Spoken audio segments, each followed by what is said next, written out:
Hi everyone, my name is Dee. Welcome to World of Warships. Yes, it's been a long time since I've done a video about World of Warships, but you know what? I had to do this. I had to do one about the Minekaze. I've done a video about every single other Japanese destroyer, and it seemed a shame not to talk about the Minekaze. The reason I'm doing it today is because, as you can see in the top right hand corner, I have 41,375 experience, which means I've played a lot of games with this bad boy, and also because I've now unlocked the Mutsuki.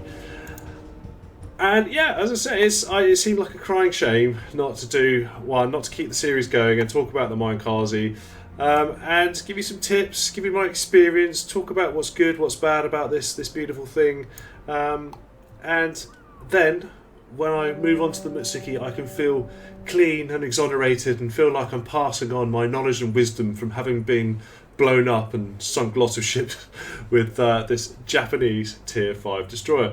So I think the first thing to mention is it is a continuation. In terms of the tech tree, it's a continuation. It's so similar to the Izakaze that you can play it in the same way. It's like an Izakaze on steroids. It's been buffed out a bit. It has one extra gun, but to be honest, you don't really use them because the damage isn't great, but more importantly, that 180 degree turn time at 30 seconds is just too slow. You can never get your guns on the target because you should, in theory, be always turning like an absolute raccoon, left, right, upside down, to try and get away from enemies as much as possible. And if you're going to get your guns on target, you pretty much need to sail straight for a degree of time, which makes it so much easier for people to shoot you that, yeah, you just don't do it. So I personally very rarely fire guns. If I do, it's just to finish off a target, or if it's another destroyer that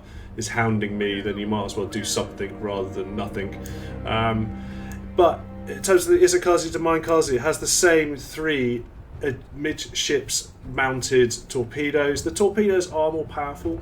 These ones do 14,400, and I think the Izakazes do about 10,000. It is quicker, so you've got 39 knots instead of 34.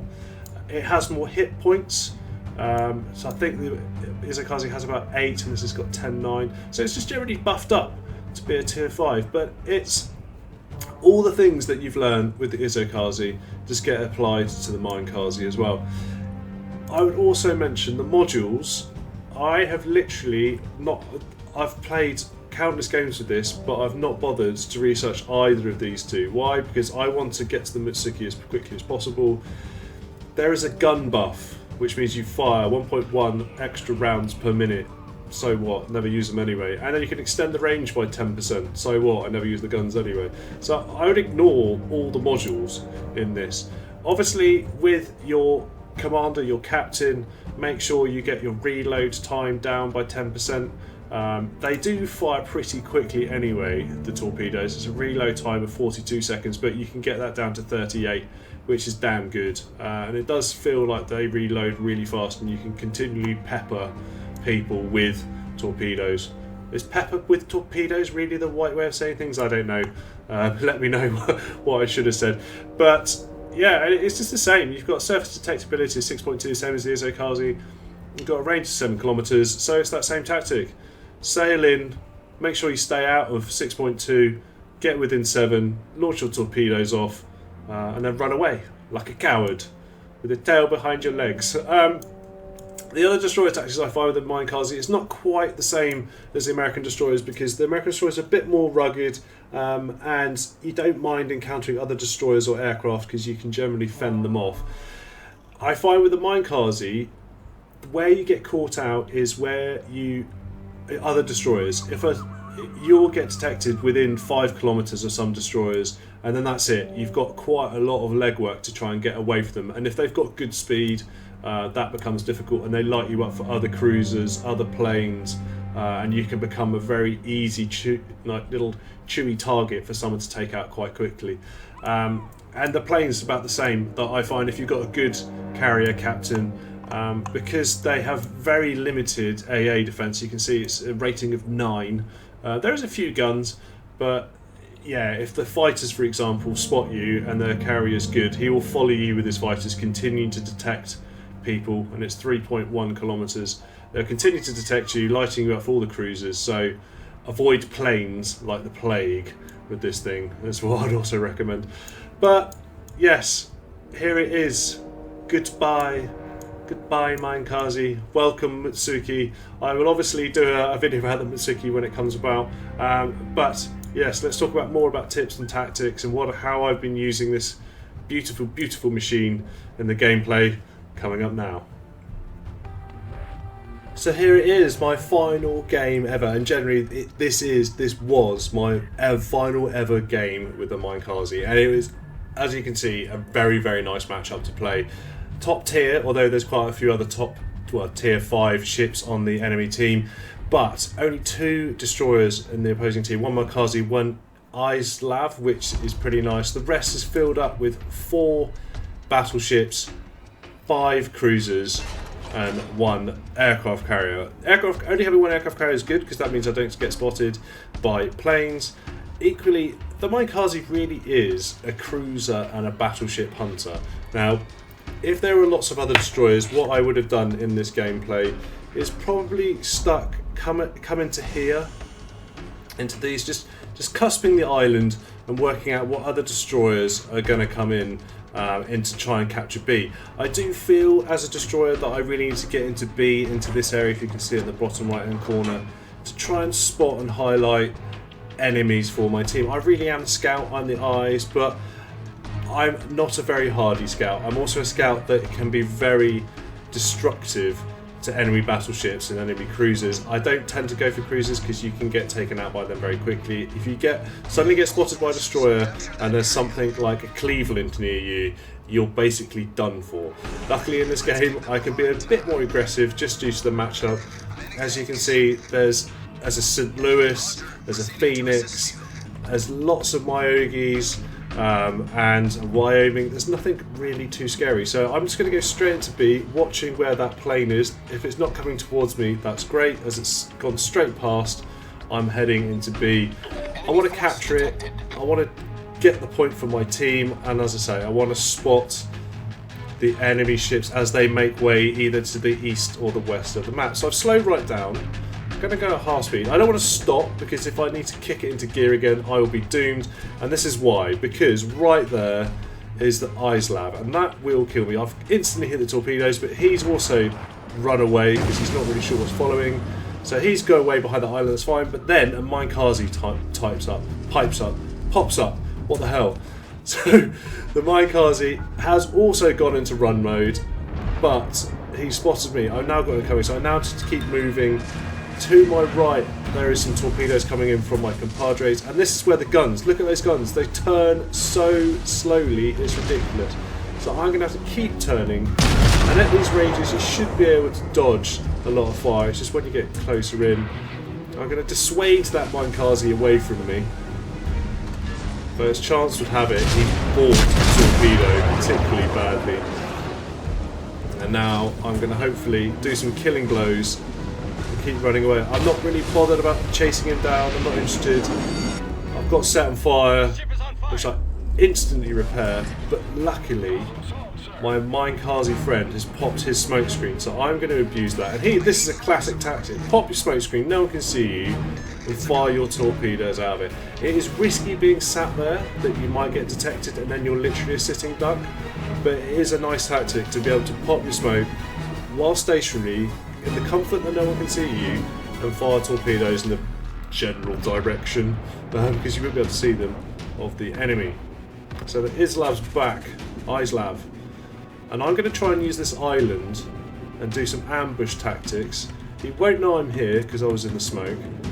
He probably does now, but if he carries on sailing in the same direction, he's going to buy some torpedoes, which he hasn't done. Therefore, I'm going to switch targets and hopefully take out that German tier 4 cruiser who's not paying any attention to me whatsoever. I'm going to stay behind the island. I'm going to try and creep up as close as possible because the Japanese torpedoes are fast and they're also pretty destructive.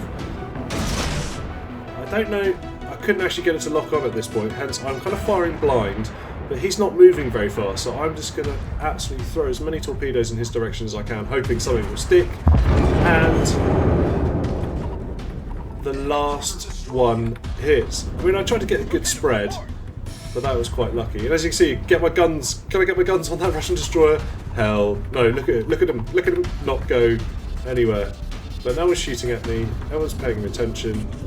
I've only got 10 seconds to reload with the torpedoes left, but I'm going to get out of there and hopefully do another cunning run on this cruiser.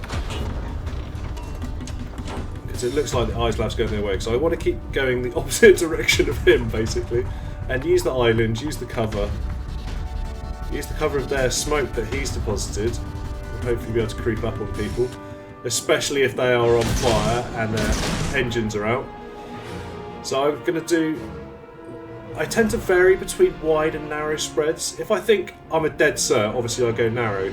But I've done narrow spreads before and completely missed. So I do tend to go for wide spreads now, unless they're set dead in the water, in which case I'll go for a narrow spread, like that guy. But you never know, so sometimes you kind of curse yourself for doing narrow spreads. So I kind of keep it wide, normally. Or mix it up. Probably the best recommendation is mix it up. Thank you very much. Easiest torpedo kill I've ever had, probably.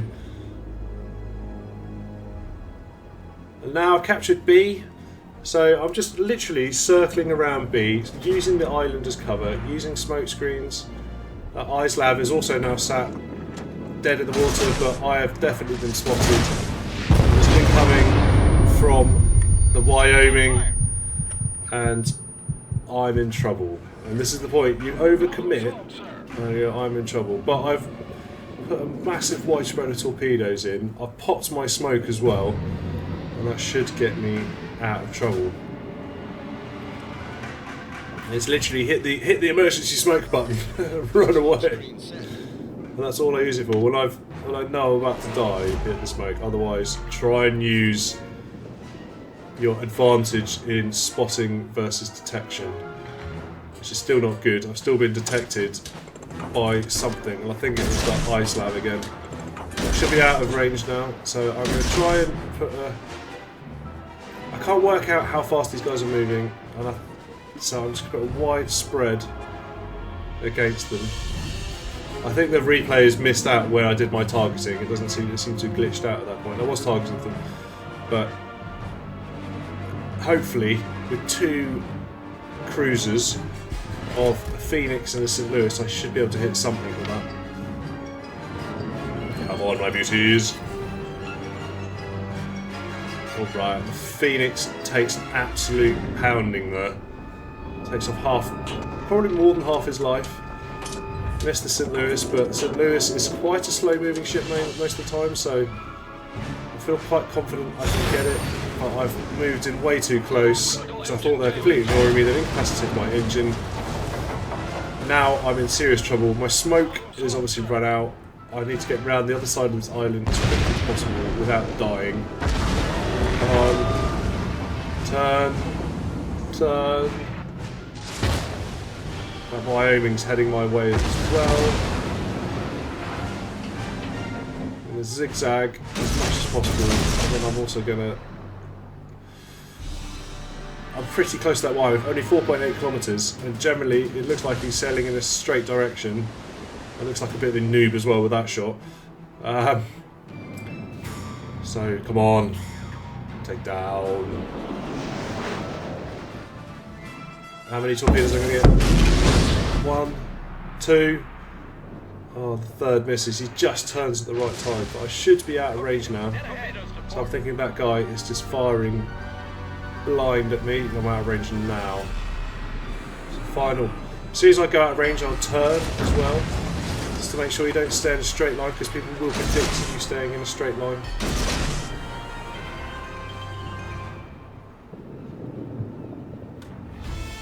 Make sure I don't sail into any islands as I'm running away as well. I always keep checking where I'm going. Very easy to sail straight into something. I want to keep my distance now. That's why I didn't put my third set of torpedoes in, just because I knew it would stuff me out. But I'm out of range now. Come on. Oh yes. Oh yes, 2 hits. Ideal. Got 2 defense medals with that as well.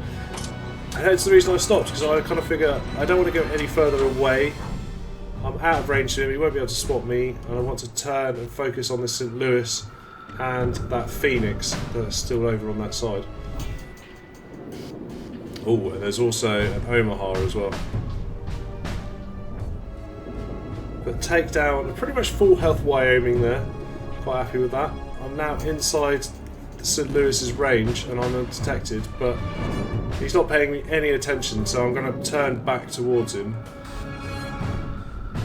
Hopefully get a good spread of torpedoes on him. Again, quite happy that that Phoenix is behind an island. Oh, sorry, Omaha, so he's not going to be able to shoot me. Trying to use the terrain as much as possible.